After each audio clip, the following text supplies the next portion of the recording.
Oke, jadi hari ini kita lagi berada di salah satu tempat di Surabaya, yaitu Museum 11 Maret. Jadi hari ini sebelum aku pergi makan-makan, aku niat untuk mau eksplor dulu tempat sejarah yang ada di Surabaya. Nah, di depannya itu udah ada patung Soekarno dan Muhammad Hatta. Di mana dalamnya kita akan langsung ke sana, oke?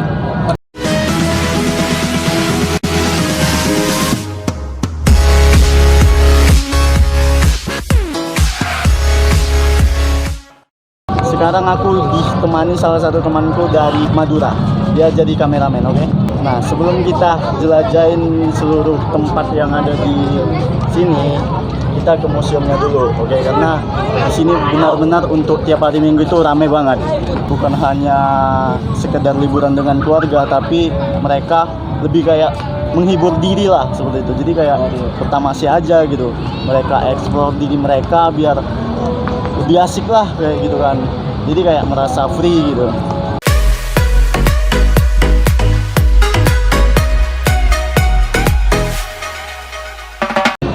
Nah, ini aku menemukan salah satu barang antik milik Bung Karno. Itu mobil.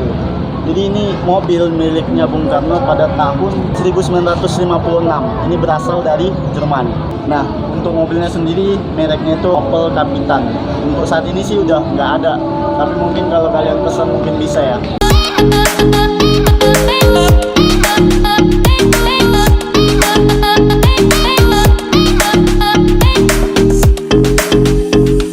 Oke, kita udah dapat tiketnya. Tadi udah izin juga, kita bakal ekspor dalamnya, oke? Di dalam museumnya, pintu awalnya sepertinya kayak piramida, tapi berbentuk terbalik, dan itu menurutku memang keren. Nah, yang paling keren lagi itu dia melengkung gitu, jadi kita kayak bermain balap-balapan gitu, jadi bisa melengkung gitu. Di sini ada salah satu lukisan, cuman lukisannya itu udah berbentuk, jadi ini dibuat untuk mengetahui sejarah yang berada di Surabaya ini.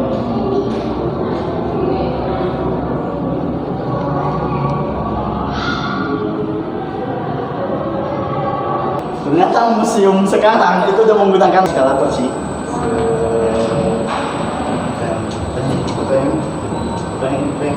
Nah, di museum ini itu lebih banyak seperti kayak lukisan-lukisan. Nah, salah satunya seperti lukisan ini.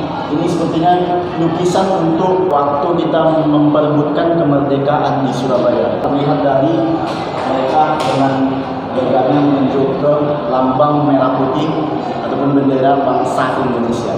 Di sini juga itu berupa lukisan. Nah, peletakan batu pertama oleh Insinyur Soekarno. Kita bakal doain Insinyur Soekarno diterima di sisinya dan tetap ajaran-ajaran Bung Karno melekat kepada kita. Oke? Ini Museum Klasik Nusantara. Kita coba masuk ke dalamnya. Di dalam ini itu betul-betul luar biasa sekali karena tempatnya itu bukan didesain dengan zaman kuno, tapi lebih kayak modern seperti itu. Nah, di sini kalian juga bisa melihat Surabaya pada masa proklamasi dari mulai awal sampai dengan selesainya proklamasi itu. Oke? Nah, ini ada lagi yang lebih keren sekali. Jadi ada patung yang dia itu isinya kayak semacam Soekarno melakukan proklamasi. Jadi kita bakal lihat dulu, oke? Nah, jadi ini salah satu tempat yang sangat banyak orang kunjungin. Nah, kenapa? Ada radio yang dia itu bisa mengeluarkan suara seperti itu. Nah, suaranya itu suara proklamasi yang dibunyikan langsung oleh Soekarno pada tahun 1945.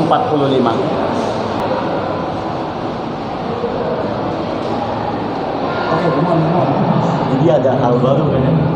Tanggal 10 November ini yang diperingati sebagai Hari Pahlawan dan diabadikan menjadi monumen Tugu Pahlawan.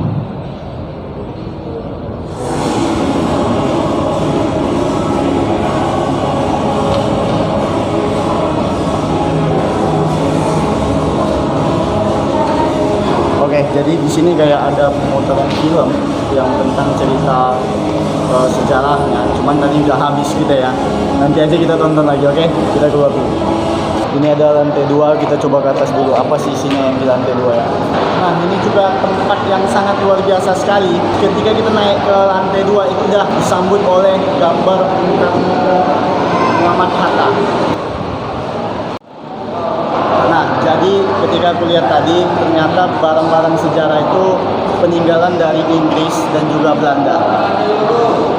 Ternyata ada juga senjata yang dipergunakan pada tahun 1900-an dulu sampai mungkin sekarang masih dipergunakan, tapi dengan desain yang berbeda. Seperti ini.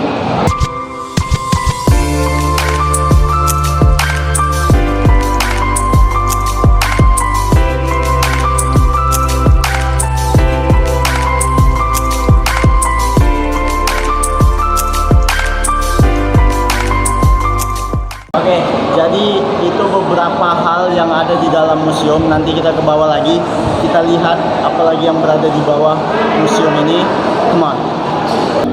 Nah, ini tadi yang aku bilang juga, ini museum benar-benar sangat modern sekali. Dia desainnya itu sangat, interior maupun eksteriornya itu luar biasa. Bentuknya seperti piramid.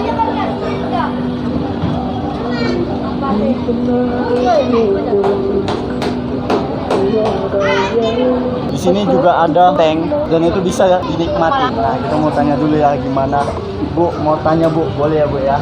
Ini loh. Oh iya. Kalau kali kedua Kak ramean.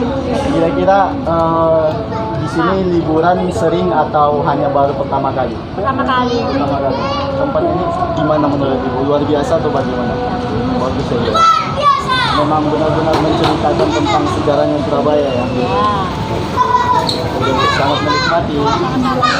Ternyata dengan kalian hanya membayar 5.000 itu tidak rugi. Kenapa? Kalian bisa dapat fasilitas dan pengetahuan yang sangat luar biasa di Museum 11 Maret, atau sering dikatakan yaitu Tugu Pahlawan. Seperti ini.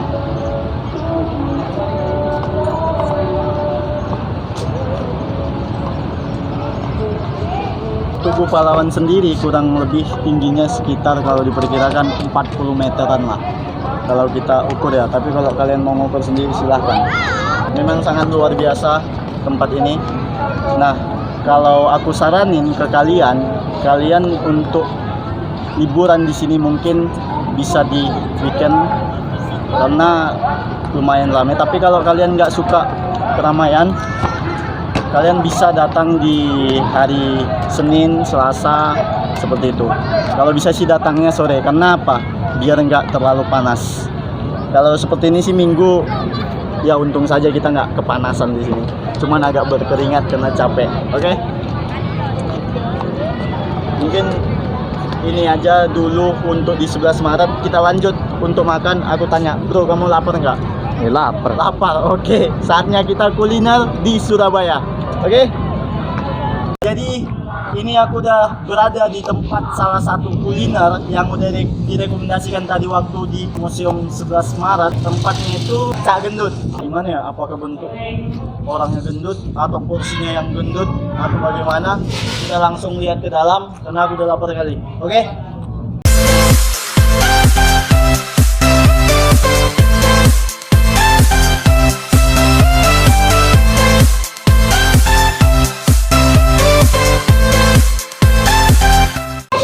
Ini toh, Cak Gendut. Kira-kira aku mau pesan apa yang paling istimewa di sini? Paling istimewa ya Remesnya. Remesnya. jadi semua istimewa. Semua istimewa. Kayaknya sih aku pengen makan daging nih. Apa yang enak nih? Bebek. Bebek. Oke. Bebek super. Bebek super. Nah, aku pesan bebek super. Spesial. Yang remes tapi ya. Remes crispy. Jadi aku di sini lagi pesan bebek sama wader, katanya itu rekomendasi sih. Aku pesan untuk sambalnya itu nggak usah terlalu pedas. Sedang. Iya, sedang. Nah, mau tanya nih Pak, ini yang punya ini siapa sih kok namanya Cak Gendut? Gimana sih namanya? Ya saya sendiri bro. Oh, pantas Mana aja. kamu itu? Kayak gini ternyata. Iya. Ternyata Cak Gendut itu terinspirasi dari orangnya itu gendut kayak gitu. Perutnya kayak gitu. Sekarang agak kurus dikit. Agak Dikit. dikit. Siap. Abis ini kita bisa ngobrol-ngobrol ya. Siap. Nah, tapi sediakan dulu sebagus mungkin. Ya. Karena aku udah lapar juga, tapi kalau bisa cepat kan. Oke? Oke, jadi kita tadi udah lihat untuk makanannya cak gendut. Nah, aku tadi ini pesan yang pertama itu ada bebek. Kemudian aku pesan ini apa? Water. Wader. Tapi kalau di Medan tuh katanya itu ikan teri. Beda ya? Nah, ikan teri. Terus ada sambal. Nah, kemudian ada kesukaan itu ada tempe. Nasinya nggak usah terlalu banyak, sedikit aja cukup. Yang penting kenyang, oke? Nah, di sini kita juga langsung bisa bicara sama pemiliknya, yaitu Cak Gendut. Nah, oke, kita sambil makan-makan aja ya. Nah, Cak, mau tanya dulu nih, Cak. Siap. Aku selama jalan-jalan itu dapat rekomendasi untuk ke tempat Cak Gendut. Kenapa sih orang itu kok sedikit-sedikit ngomong Cak Gendut dulu, murah, enak, seperti itu. Nah, terus aku mau tanya, Cak Gendut ini pertama kali membuat tempat makan seperti ini tahun berapa, Cak? Aku sambil makan, Cak ya. Boleh, silakan. Jadi Cak Gendut buka itu dari tahun 2017. Awal mulanya buka pertama kali buka sendiri 2017. 2017. Jadi sebelum buka kuliner memang Cak Gendut sudah bantu keluarga untuk buka kuliner juga di Surabaya. Berarti dulunya Semua keluarga Cak Gendut kuliner. kuliner semua, Cak ya. Nah, terus Cak, ini kan saya lihat ada sambal, Cak. Sambal ya. Sambalnya ini hanya sebatas level biasa atau ada yang pedas banget? Ada yang pedas. Ada yang pedas. Tapi kita buat di Cak Gendut ini yang sedang. Oh, yang sedang. Yang sedang. Kalau seandainya orang mau request untuk pengen yang pedas banget, Cak? Bisa. Bisa. Oke. Jadi ada 3 macam sambelnya Cak Gendut itu, ada sambal hijau, sambal bawang, sama sambal terasi. Nanti kalau minta yang pedas ada sambal hijau. Itu tanpa tomat, tanpa terasi, jadi dari cabai hijau. Itu pedas. Tapi kalau pengen yang sambal merah tapi yang pedas, tinggal ditambahin cabai. Oke. Nah, jadi bagi kalian nggak perlu takut untuk sambal, semua aja bisa kan request. Nah, ini aku masalahnya yang sedang karena nggak terlalu suka yang pedas banget. Terus Cak, ini kan aku juga bingung, kenapa sih namanya itu Cak Gendut? Terinspirasi dari mana dia? Ya. Jadi awal mulanya Cak Gendut itu kan memang saya dari tahun 2017 itu gendut. Berat badan Cak Gendut itu 95. Wah, Jadi perutnya itu gendut. Iya, iya. Dari situ kita namakan penyetan Raja Wali Cak Gendut. Nah, karena jalannya di Jalan Raja Wali, jadi di Jalan Raja Wali belum ada penyetan, jadi pertama kali Cak Gendut memakai nama penyetan Raja Wali Cak Gendut. Jadi di samping bisa dihafal banyak orang kan, kedengarannya juga kan, oh Cak Gendut ya. Cuma satu-satunya di Jalan Raja Wali penyetan Cak Gendut itu. Berarti nggak ada saingan lagi, Cak? Nggak ada kalau di Jalan Raja Wali ya, di Jalan Raja Wali nggak ada. Terus Cak Gendut dari tahun 2017 sampai dengan sekarang Ya. itu udah kan udah lama nih, berarti kan mungkin udah lumayan besar lah, udah punya cabang lah Ya, sekarang. betul. Itu gimana prosesnya, Cak? Ya prosesnya kalau sekarang kan di Jalan Raja Wali sudah tutup. Jadi pindah di Jalan Kutilang sama di Jalan Pesapen Selatan nomor 42. Di Jalan Raja Wali sudah tutup karena sudah tidak disewakan lagi. Jadi pindah di Jalan Kutilang sama di Jalan Pesapen Selatan nomor 42. Ya di sini lokasinya, di tempat baru. Lebih nyaman, free wifi, lebih dingin tentunya. Karena bangunan ini bangunan dari zaman Belanda. Kalau aku pergi ke suatu tempat gitu ya, untuk masakan bebek ataupun ikan seperti ini kan kayaknya kamu sampai 30-an, 50-an, apalagi udah di restoran kayak gitu. Kalau dengan seperti ini, kira-kira butuh budget berapa sih kayak gitu untuk makan di sini, paling murah berapa, Cak? Di sini di Cak Gendut menyediakan daftar menunya, jadi tergantung kocek. Nanti, jadi tergantung bawa uang berapa, makan uang berapa, jadi bisa dihitung sendiri di penyetan Cak Gendut ini. Jadi nanti di depan itu kalau sudah milih menu, di depannya lagi sudah ada banner besar untuk harga-harganya. Jadi jangan khawatir untuk makan di Cak Gendut misalkan bawa uang berapanya sudah bisa dihitung sendiri. Jadi tidak perlu ngutang kalau Cak Gendut. Oh iya, siap. Tapi ngutang boleh kan? Boleh. Siap.